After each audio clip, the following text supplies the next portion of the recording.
генезата, пред да ги проучуваме нели античките митови, треба да го прочитаме Крсте Петков Мисирков. Еве сега ќе ти прочитам грчки вестник Емпрос од 8 јули 905 година, каде што од Австрија доаѓа ова, вели вака. Од пред неколку месеци беше формирана во Битола од страна на македонската организација комисија чија задача е создавање македонска граматика. 905 година. Еве, например. Така да сега знаеш кога ќе се надаваме кој... Прво, мора да е јасно дека е тоа пред 110 години. Значи, други услови. Немало телефон, па да ми се јави Емилија Гелева. Така, немало ова, имало магариња, имало закани, имало големи нации и народи и држави кои тука удирале, мавале, пуштале своји учители, своји свештеници, своји војски, така да не може баш така тоа да го погледнеш ти од тоа. Знаеш, пишало, ете има да кажеме што ти знам се, ако сакаш да имам натаму, дека еден куп се... се вака, Миленко, ние како нација мораме да се попираме на некои наши авторитети, потврдени, делумно потврдени. Крсте Петков Мисирков е најпотврдениот авторитет во поглед на она што се нарекува создавање на македонска нација. Значи, целата теза на Крсте Петков Мисирков 1903 година е многу јасна. Во овој момент не постои македонска нација. На 5 места спомнува со познатата реченица: тоа што не било за наназад, не значи дека не може да биде за нанапред. Добро. Истото. Доктор Карло Блинд, дозволи ми се. Учените од Комитетот на Сандански создаваат граматика на македонски јазик како јазик на целата област. Дијалектот на битолскиот вилаец се земал за основа на тој нов македонски есперанто. Ова е некој таму странец. Новиот македонски јазик требало да го истисне српскиот и бугарскиот јазик од Македонија, бидејќи македонскиот јазик бил различен од тој што се зборувал во Бугарија и Србија. Значи, вака, 905. Сите тие работи, значи, се надоврзуваат на оваа работа. Меѓутоа, значи, дозволи ми, значи, да го цитираме таткото на македонската нација, јазик и култура. Тој во 1903 година, значи, го читаме. Го читаме и тој јасно ни вели: во овој момент не постои македонска нација, треба да ја направиме сега. Не постои македонски јазик, треба да ја направиме сега. Не постои македонска православна црква, треба да ја направиме сега. И затоа Крсте Петков Мисирков ја добил титулата татко на македонската нација и јазик и култура. Значи, тоа е 1903 година. Сега, тоа се некои авторитети. Па добро е весело. На секоја втора реченица... Јас ти читам некои авторитети. Не можеш да ги спориш ти моите авторитети. Нема, тој е наш. Тој е вака.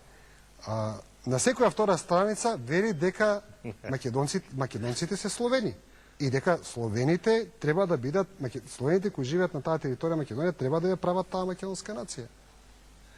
Вика вака, човекот свесно меша работи.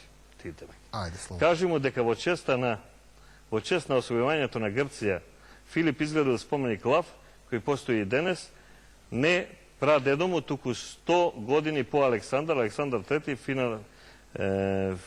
Фин Хелен, учествувал на Олимпијадата, а како услов морал да го даде кој ова 999? Имам и од Владо, мојот еден од режисерите истопишуваш. Чекай се, јас да ти прочитам, полека се. Ти кажеш ја, може? Може. Да кажеме, откупот од Мис Тон. Тоа нели е јасно дека имало, дека се собрале парите. Парите ги донесува Сандански, Крсто Асенов, Сава Михајлов. Дадени се 3000 лирика и Биолчев, 1000 лирика и докторот, сите ги дале парите назад, никој нема. И вика, овие пари тука, по општи линии, многу помогнаа за подигање на организацијата. Во најголем дел парите отидоа тука за борба против врховизмот. Значи, што сакам да кажам? Сакам да кажам дека биле јасни дека се они, биле чисти дека се, против кого се борат и кои се. Вака, Миленко, вака, јас си препорачувам топло на сите они кои знаат да читаат англиски јазик, да го земат оригиналот на Мис Тон, спомените на Мис Тон. 50% од овие прашања што денеска ги дискутираме, ќе им се разјаснат. Со кои луѓе работела Мис Тон, со кои луѓе седела и како тие луѓе се нарекувале себе и целата од 904-та Јане Сандански. До грците жители на Мелник, Серско. Одамна вие грците, сте навикнале да гледате на нашето македонско-одринско прашање како на чисто бугарско прашање. Сега само деловите читам. Борбата што ја водиме со врховистите, тие орудија на бугарската влада за вас нема никакво значење. Бугарија има свој освојувачки стремежи и кон Македонија, какви што има и Грција, какви што има и Србија. Организацијата се смисли, таа дала и премногу силни докази дека почива на интернационални начала, дека е самостојна и независна. И пише, но ние не сакаме бугарска Македонија, туку Македонија на македонците. Ја не сам дански, веројатно е некој вака познат тип. Милинко, значи вака, се ова е сосема друга тема, ако сакате. Па не е сосема друга тема, него дека биле свесни дека се македонци, Лјупчо, ти викаш дека не биле свесни. Ја, еве... Милинко, сега значи вака. Добро. Јас ти го те цитирам таткото на македонската нација, што пишува... Сега, не, вака, втора работа. Не, вака си, вака. Вака, ајде одиме понатаму. Сега доаѓаме тука, нели, почеток на 20 век. Во Турската империја, сите народи, кон крајот на 20 век, односно кон крајот на 19 век и почетокот на 20 век, добиваат своји милити. Милит значи, на некој начин, она што во бивша Југославија го нарекуваме народност. Некаква, нели? Значи, не предупреди ме, Дарко, дека со тоа ќе... Право на признавање да го имаш името национално, собствени школи, собствени вестри организации. Во целата таа Турска империја само ромите и македонците немале свој милет. Секој што побрал му е дадено. 1905 година власите без востание, без ништо, бараат од султанот влашки милет, ту султанот им ги давал и тој е денеска национален дел на власите. Власите петаш после тоа организираат 130 училишта во Македонија и турската, нели, и таму кој што ги имало во Турција. Албанците 908 година го прават. 903 има Илинденско востание.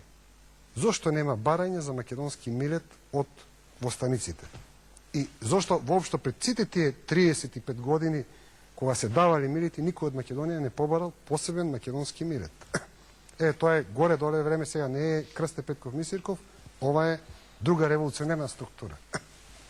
Ја мислам дека, Лјупчо, ти прочитав како луѓето се чувствувале. Сега ти ова пак врти. Еве сега ти кажам уште едно. 916. Милинко, знаете што ми е поентата, вака сега. Ние долго време, додека растевме, учевме дека македонската нација е една од најмладите, ако волите. Дека македонската нација е една од најмладите нации во Европа. Пела е главен град на Македонија. Таа е на 30 км од граница со Грција. Окей. Добро.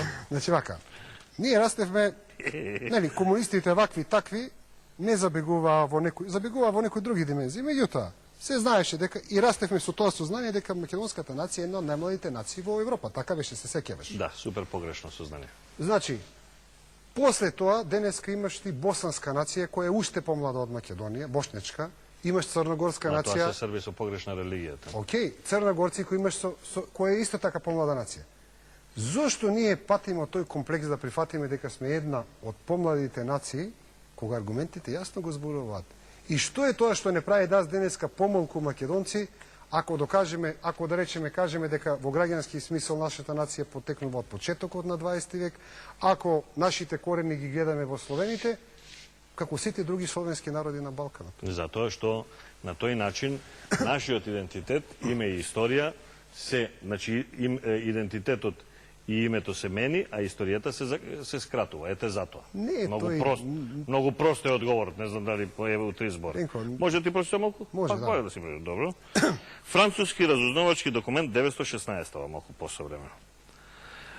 Очекувајќи да се донесе конечно решение. Значи, Рене Пикард, тоа е некаков си шпион тука, од второто биро на армијата на Француското министерство за војна, француски разузнавач. Не може да се јавам се. Вака. Значи, Пикард предлага создавање автономна Македонија во нејзини природни граници, кои се определуваат на југ до Олимп,